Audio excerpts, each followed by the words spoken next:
Hello everyone, welcome to our channel. ಇವತ್ತು ನಾನು ಒಂದು ಅದ್ಭುತವಾದ ಸ್ಫೂರ್ತಿದಾಯಕ ಕಥೆಯನ್ನು ತಿಳಿಸ್ಕೊಡ್ತೇನೆ, ಕೇಳಿ. ಒಂದು ಹಳ್ಳಿಯಲ್ಲಿ ಒಬ್ಬ ಹುಡುಗನಿದ್ದ. ಅವನ ಹೆಸರು ರಾಮ್. ರಾಮ್ ವಿದ್ಯಾಭ್ಯಾಸದಲ್ಲಿ ಬಹಳ ನಿಪುಣನಾಗಿದ್ದನು ಮತ್ತು ಪ್ರತಿಯೊಬ್ಬರೂ ಅವನ ಜಾಣ್ಮೆಯನ್ನು ಮತ್ತು ಚುರುಕು ಬುದ್ಧಿಯನ್ನು ಹೊಗಳ್ತಾ ಇದ್ದರು. ಆದರೆ ರಾಮನಿಗೆ ಒಂದು ದೊಡ್ಡ ದುರ್ಬಲತೆ ಇತ್ತು. ಅದೇನೆಂದರೆ, ಅವನ ಸಮಯವನ್ನು ಜಾಣತನದಿಂದ ಸರಿಯಾಗಿ ಉಪಯೋಗಿಸ್ಕೊಳ್ತಿರ್ಲಿಲ್ಲ. ಅವನ ದಿನವನ್ನೆಲ್ಲ ಅವನ ಸ್ನೇಹಿತರೊಂದಿಗೆ ಆಟವಾಡೋದ್ರಲ್ಲೇ ಕಳೆದು ಹೋಗ್ತಿದ್ದ.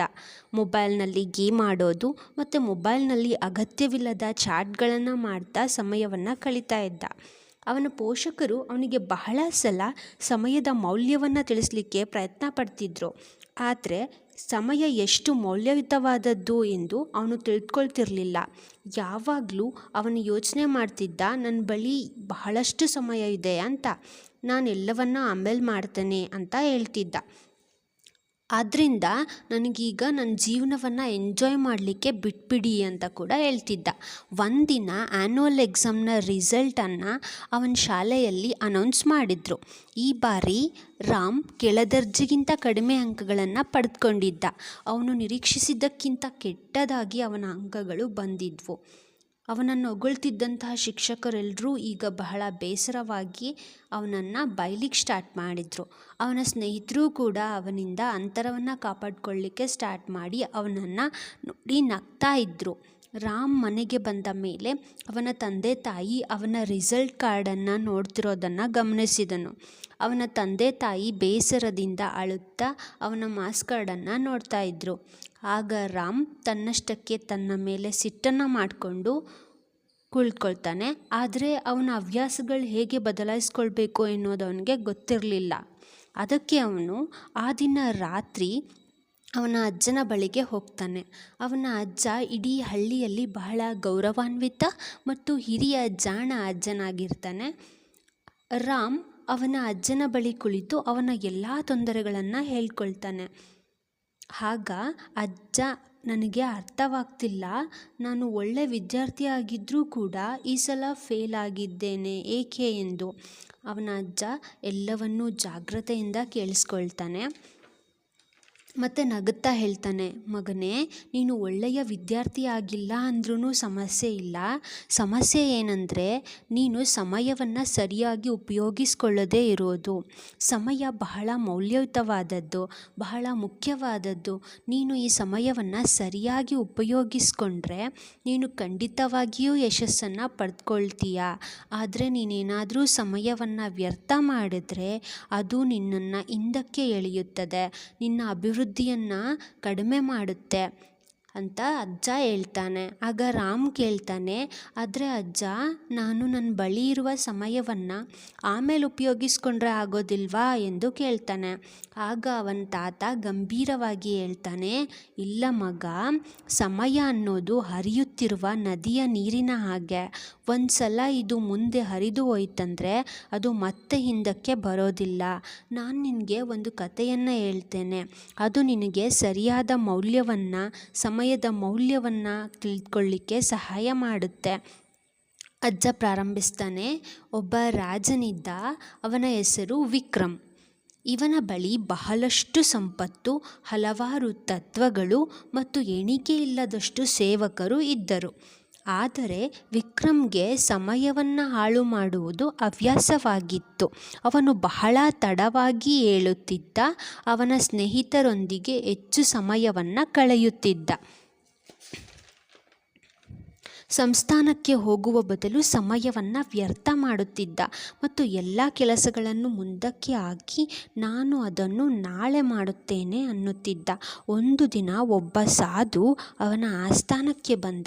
ಆ ಸಾಧು ಹೇಳಿದ, ರಾಜ, ನೀವು ಎಲ್ಲವನ್ನೂ ಹೊಂದಿದ್ದೀರಿ, ಆದರೆ ನೀವು ನಿಮ್ಮ ಮೌಲ್ಯಯುತವಾದ ಸಮಯವನ್ನು ಹಾಳು ಮಾಡುತ್ತಿದ್ದೀರಿ.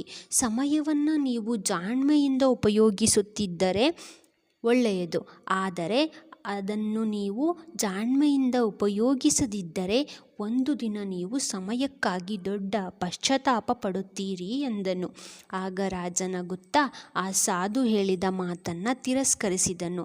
ನನ್ನ ಬಳಿ ಸಾಕಷ್ಟು ಸಮಯವಿದೆ, ನಾನು ಏನನ್ನು ಬೇಕಾದರೂ ಯಾವಾಗ ಬೇಕಾದರೂ ಮಾಡುತ್ತೇನೆ ಎಂದು ಜಂಬದಿಂದ ಹೇಳುತ್ತಿದ್ದ. ಸಾಧು ಮತ್ತೆ ಹೇಳುತ್ತಾನೆ, ನೋಡು, ಸಮಯವನ್ನು ಅಷ್ಟೊಂದು ಸುಲಭವಾಗಿ ತೆಗೆದುಕೊಳ್ಳಬೇಡ. ಇದಕ್ಕೆ ರಾಜನ ಅಧಿಕಾರವನ್ನೂ ಹಾಳು ಮಾಡುವ ಸಾಮರ್ಥ್ಯವಿದೆ ಎಂದನು. ಆದರೂ ಕೂಡ ರಾಜ ಈ ಮಾತುಗಳನ್ನು ಕೇಳಲಿಲ್ಲ. ವರ್ಷಗಳು ಕಳೆದವು. ರಾಜನಿಗೆ ವಯಸ್ಸಾಗುತ್ತಾ ಬಂದಿತು. ಅವನ ಆರೋಗ್ಯ ಕೆಡುತ್ತಾ ಬಂದಿತು. ಅವನ ಸೇವಕರು ಯುದ್ಧಗಳಲ್ಲಿ ಸೋಲುತ್ತಾ ಬಂದರು. ಅವನ ಸಂಪತ್ತು ಕಡಿಮೆಯಾಯಿತು. ಆದ್ದರಿಂದ ಅವನ ಜನರು ಅವನಲ್ಲಿ ನಂಬಿಕೆಯನ್ನು ಕಳೆದುಕೊಂಡರು. ಅವನನ್ನು ವಿರೋಧಿಸಲು ಆರಂಭಿಸಿದರು. ಆವಾಗ ಆ ರಾಜನಿಗೆ ತನ್ನ ತಪ್ಪಿನ ಅರಿವಾಯಿತು. ನಾನು ನನ್ನ ಸಮಯವನ್ನು ಉಪಯೋಗವಿಲ್ಲದ ವಿಚಾರಗಳ ಮೇಲೆ ವ್ಯರ್ಥ ಮಾಡಿದೆ ಎಂದು. ನಂತರ ಅವನು ಆ ಸಾಧುವನ್ನು ಸಲಹೆಗೆಂದು ಹುಡುಕಲು ಪ್ರಾರಂಭಿಸಿದನು. ಆದರೆ ಆ ಸಾಧು ಎಲ್ಲಿಯೂ ಸಿಗಲೇ ಇಲ್ಲ. ರಾಜನಿಗೆ ತನ್ನ ತಪ್ಪಿನ ಅರಿವಾದರೂ ಕೊನೆಗೆ ಆ ತಪ್ಪುಗಳನ್ನು ಹೇಗೆ ಸರಿ ಮಾಡಿಕೊಳ್ಳಬೇಕೆಂಬುದರ ಅರಿವು ಕೂಡ ಸಿಗಲಿಲ್ಲ. ಈಗಾಗಲೇ ಆ ಸಮಯಗಳೆಲ್ಲ ಉರುಳಿ ಹೋಗಿತ್ತು. ಅವನ ಎಲ್ಲ ಸಂಪತ್ತು ಮತ್ತು ಬಲ ಅವನನ್ನು ಉಳಿಸಲಿಲ್ಲ. ಕೊನೆಗೆ ರಾಜನಿಗೆ ಅರಿವಾಯಿತು, ಸಮಯವೇ ಎಲ್ಲ ಸಂಪತ್ತಿಗಿಂತ ನಿಜವಾದ ಮೌಲ್ಯಯುತವಾದ ಸಂಪತ್ತು ಎಂದು. ಈ ಕಥೆಯನ್ನು ಕೇಳಿದ ರಾಮ್ ಆಳವಾದ ಯೋಚನೆಯಲ್ಲಿ ಮುಳುಗಿದ. ಆಗ ಅವನ ಕಳೆದ ಆ ಸಮಯ ಎಷ್ಟು ಮೌಲ್ಯಯುತವಾದದ್ದು ಎಂದು ಅರ್ಥ ಮಾಡಿಕೊಂಡ. ಮತ್ತೆ ಅವನ ಅಜ್ಜನನ್ನು ಕೇಳಿದ, ಅಜ್ಜ, ನಾನು ಈಗಲೂ ಕೂಡ ನನ್ನಲ್ಲಿ ಬದಲಾವಣೆಗಳನ್ನು ತಂದುಕೊಳ್ಳಬಹುದಲ್ಲವೇ ಸಮಯವನ್ನು ಸರಿಯಾಗಿ ಉಪಯೋಗಿಸಿಕೊಂಡು? ಅಜ್ಜ ನಗುತ್ತಾ ಹೇಳಿದನು, ಖಂಡಿತವಾಗಿಯೂ ಮಗು. ಸಮಯದ ಗಾಳಿ ಎಂದಿಗೂ ನಿಲ್ಲುವುದಿಲ್ಲ. ನೀನು ನಿನ್ನ ಸಮಯವನ್ನು ಹೆಚ್ಚು ಜಾಣ್ಮೆಯಿಂದ ಬಳಸಲು ಪ್ರಾರಂಭಿಸಿದರೆ ಯಾರಿಂದಲೂ ನಿನ್ನ ಯಶಸ್ಸನ್ನು ತಡೆಯಲು ಸಾಧ್ಯವಿಲ್ಲ.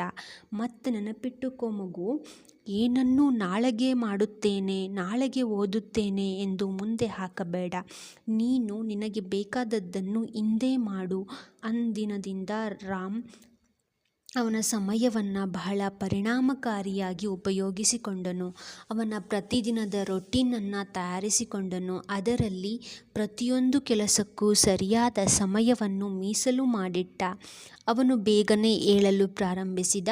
ವಿದ್ಯಾಭ್ಯಾಸದ ಮೇಲೆ ಏಕಾಗ್ರತೆಯನ್ನು ವಹಿಸಿ ಉಪಯೋಗವಿಲ್ಲದ ವಿಚಾರಗಳನ್ನು ತಿರಸ್ಕರಿಸಿದ. ಕೊನೆಗೆ ಅವನ ಪ್ರಯತ್ನಗಳ ಫಲಿತಾಂಶವನ್ನೂ ನೋಡಿದ ಮತ್ತು ಅವನ ಮುಂದಿನ ಪರೀಕ್ಷೆಗಳಲ್ಲಿ ಅವನ ತರಗತಿಗೆ ಮೊದಲಿಗನಾದ ಮತ್ತು ಮುಂದೆ ಅವನು ಯಶಸ್ವಿ ಉದ್ಯಮಿಯಾಗಿ ಅವನ ಜೀವನ ಕಥೆಯ ಮೂಲಕ ಎಲ್ಲರಿಗೂ ಮಾದರಿಯಾದ. ಸೊ ಈ ಕಥೆಯಿಂದ ನಾವು ಸಮಯವನ್ನು ಹೇಗೆ ಜಾಣ್ಮೆಯಿಂದ ಉಪಯೋಗಿಸ್ಕೊಳ್ಬಹುದು ಅನ್ನೋದನ್ನು ತಿಳ್ಕೊಳ್ತೀವಿ. ಅದರಿಂದಾಗಿ ಸಮಯವನ್ನು ಜಾಣ್ಮೆಯಿಂದ ಉಪಯೋಗಿಸೋದೇ ಯಶಸ್ಸಿನ ಕೀಲಿಕೈ ಅನ್ನೋದ್ರ ಮೂಲಕ ಈ ಕಥೆಯನ್ನು ಮುಗಿಸ್ತೇನೆ. ಧನ್ಯವಾದಗಳು.